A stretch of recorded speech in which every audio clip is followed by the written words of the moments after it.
Laissez-moi vous partager mes astuces de pauvre. En étant la présidente, je me permets aujourd'hui de vous dévoiler quelques petits secrets. Si vous voulez commencer à écrire, tourner, monter et possiblement publier vos vidéos sur YouTube, mais que vous comparez à Squeezie et vous vous dites punaise, j'ai pas du tout le matos qu'il faut, ne vous inquiétez pas les cocos, il faut bien commencer quelque part. Eh bien enchantée, si on ne se connaît pas, moi c'est Nao, j'espère que vous allez bien. N'hésitez pas à vous abonner parce que c'est toujours sympa. On va commencer par l'introduction. Pourquoi est-ce que moi, je me permets de vous donner quelques petites astuces sur commencer avec rien en montage vidéo? Tout simplement parce que c'est mon travail de tous les jours. J'ai commencé ce job quand j'avais 16 ans et à 16 ans, j'avais pas grand chose. Et d'ailleurs aujourd'hui je n'ai toujours pas grand chose. J'ai upgradé dans mon matériel, mais d'un autre côté commencé à 16 ans avec pas grand chose et pas trop mal. Parce que grâce à ça, j'ai réussi avec mon petit cerveau à développer une case qu'on peut appeler la créativité, qui maintenant m'est toujours utile quand je dois trouver des solutions rapidement. C'est ce que j'espère vous partager aujourd'hui. Il faut bien commencer quelque part avec ce que l'on a. Commencez. Si vous avez l'envie de commencer quelque chose, commencez-le. Et je dirais, commencez-le le plus vite possible. Ne commencez pas trop à penser, parce que trop penser vous fait douter, vous fait trouver des excuses nulles, donc on arrête. Ok, on stoppe et on commence. Pour commencer, il vous suffit d'avoir 3 choses. Un truc qui filme, ça peut être aussi bien un appareil photo réflexe qu'un appareil photo compact, qu'un téléphone, un ordinateur et un disque dur. Le truc positif, c'est que vous avez forcément un de ces 3 trucs-là qui traîne quelque part dans votre maison. Le disque dur. Je dirais que pour vous et pour votre santé, maintenir le taux d'énervement le plus bas possible, par expérience, disons qu'il n'y a rien de plus énervant, pour moi en tout cas dans ma petite vie. T'es en train de faire ton petit montage depuis des heures et que d'un coup tu reçois ce gentil message sur ton ordinateur qui te dit que ton espace est saturé. Je suis quelqu'un de calme, mais faut pas me chercher. Pas comme ça. C'est un investissement qui en vaut la peine et je dirais que ça en vaut la peine même avant d'investir dans une nouvelle caméra. Et ça peut être un peu controversé parce que ce qui va beaucoup faire de qui vous êtes, certes le contenant de ce que vous allez faire dans vos vidéos, mais également votre montage. Est-ce qu'on change de plan là? Allez, changeons de plan.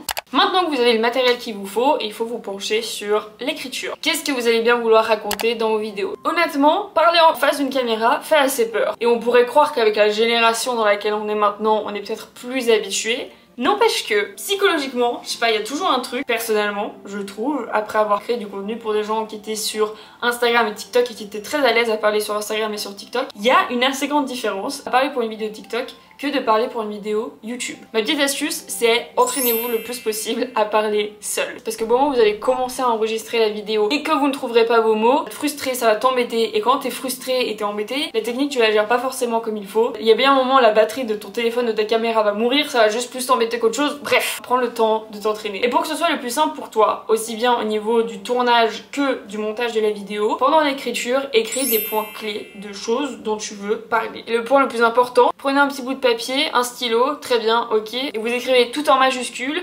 V-I-G-N-E-T-T-E.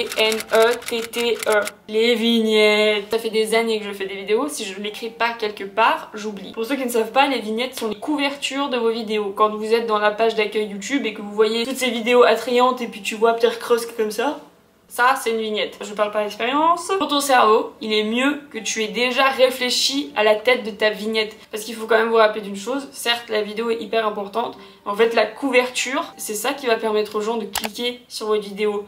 Donc faut pas rester à côté quoi. Vient maintenant le temps du tournage. Et il y a du temps en perspective devant vous. Laissez-vous du temps pour vous tromper. Pour avoir une bonne luminosité, filmez en face de vos fenêtres. Si vous n'avez pas de trépied, c'est pas grave. Moi j'en ai qu'un et il est là. Donc qu'est-ce qui vous porte là tout de suite? Une chaise et une boîte.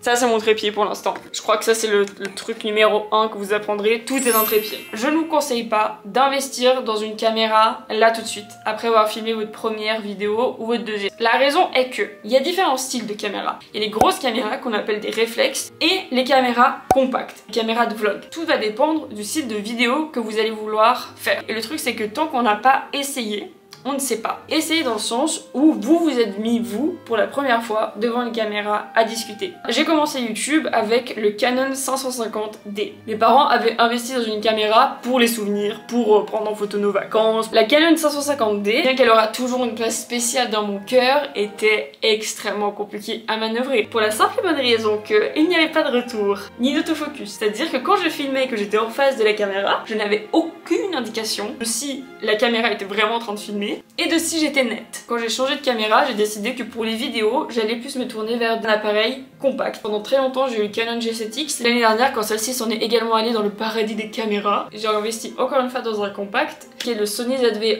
Et honnêtement je suis assez contente. C'est une caméra avec laquelle je me sens à l'aise de faire des vidéos face à face comme je suis en train de vous faire maintenant, ou des vidéos style vlog, ou une caméra avec laquelle je me balade pendant mes voyages. Donc je suis assez contente parce que j'ai trouvé le style de caméra qu'il me faut et qui me correspond. D'ailleurs si vous avez un retour sur votre caméra, c'est-à-dire ce petit écran qui va du côté comme ça vous pouvez voir ce qui se passe, ne regardez pas le retour, ne vous checkez pas toutes les 3 secondes pour voir si vous allez bien ou pas, si vous êtes assez jolie. Parce qu'en fait sinon vous faites toute une vidéo, vous regardez pas les gens avec qui vous communiquez. Et ça c'est bête. Ça vous perdez le lien.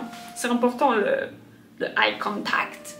Maintenant, passons à la partie montage et c'est là où tu peux cheat le game comme personne. Pour la plupart des ordinateurs, vous avez une option de montage gratuite. Celle que je connais, que vous connaissez certainement, est iMovie. J'ai fait mes montages sur iMovie pendant extrêmement longtemps. Il y a une raison de pourquoi iMovie est si populaire, c'est parce qu'il est extrêmement simple à utiliser. Et au contraire, c'est pas du tout une mauvaise chose. Par contre, vous allez certainement le voir au fur et à mesure, étant donné que c'est un logiciel gratuit pour débutants, vous allez être restreint sur énormément de choses. Et la restriction qui m'énerve le plus est celle du texte. iMovie va proposer plusieurs styles de texte et je sais pas, en tant que quelqu'un qui fait du montage depuis très longtemps, quand tu vois ces montages là dans une vidéo, tu sais que ces montages là sont iMovie et dans ta tête tu te dis ouais c'est un peu cheap, c'est un peu triste à dire mais c'est un peu le cas. Donc laisse-moi te dire comment cheater le game. Tu vas te munir de ton ami iMovie, tu ne le laisses pas de côté, il est dans ton équipe, vous perdez, vous gagnez ensemble. Vous allez également ajouter à votre duo votre nouvel ami Canva. Et là, laissez-moi vous dire que vous pouvez faire des folies. Vous allez vous éclater. Il y a une version gratuite sur Canva qui offre énormément de possibilités de création. Vous allez certes devoir investir en vous-même dans vos projets. Au bout d'un moment,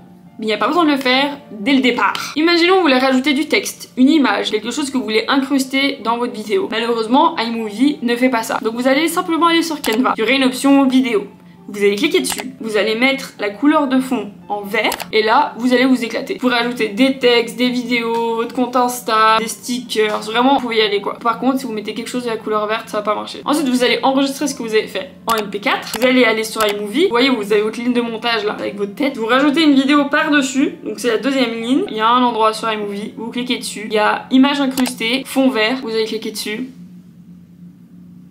Amen. C'est un petit détail qui demande quand même pas mal de travail. N'empêche que ce sont les petits détails qui font votre identité, qui font qui vous êtes. C'est le montage plus que ce que la vidéo contient qui va montrer votre personnalité. Et ça, c'est super chouette. Et si vous voulez rajouter votre petite touche d'artiste, vous pouvez très bien le faire grâce à Canva. Et ce qui est génial, c'est que iMovie et Canva sont gratuits. Mon secret ultime du montage. Imaginons, ça fait quelques temps que vous utilisez iMovie, vous êtes là, ok, j'ai envie de passer au niveau supérieur. Le niveau supérieur étant Final Cut Pro. Le truc est que Final Cut Pro, ben c'est quand même un sacré budget. J'ai l'impression que c'est un secret parce que les quelques personnes à qui je l'ai partagé, personne n'était au courant. J'ai l'impression que si je le dis, là ils vont me dire attendez mais on a totalement oublié, on est en train de se faire berner. Une petite jeunette. Les amis, il existe un essai gratuit Final Cut Pro. Un essai gratuit pendant 3 mois. Il y a quelque part sur internet, par Apple. C'est sur le site Apple. Et ce qui est génial là-dedans, c'est que certes l'essai expire au bout de 3 mois, mais que si vous avez envie de le reprendre pour 3 mois supplémentaires, et supplémentaires, et supplémentaires, bah vous pouvez. Et je vais le dire publiquement, je n'ai pas payé Final Cut Pro pendant des années. Je vous mets le lien en description, ça reste notre petit secret, voilà. J'ai trop parlé. J'ai mal à la gorge, j'ai la bouche sèche. Je crois que j'ai fait un peu le tour de toutes les petites astuces qui pourraient être sympas pour vous. Donc j'espère que ça vous sera utile. En tout cas, j'ai trop hâte de voir ce que vous allez faire. N'hésitez pas à mettre votre nom de chaîne dans les commentaires. Parce que ça peut être trop sympa, trop cool. Ouais. Écoutez, ben merci beaucoup d'avoir regardé cette vidéo. On se dit à très bientôt. Tchuss tchuss.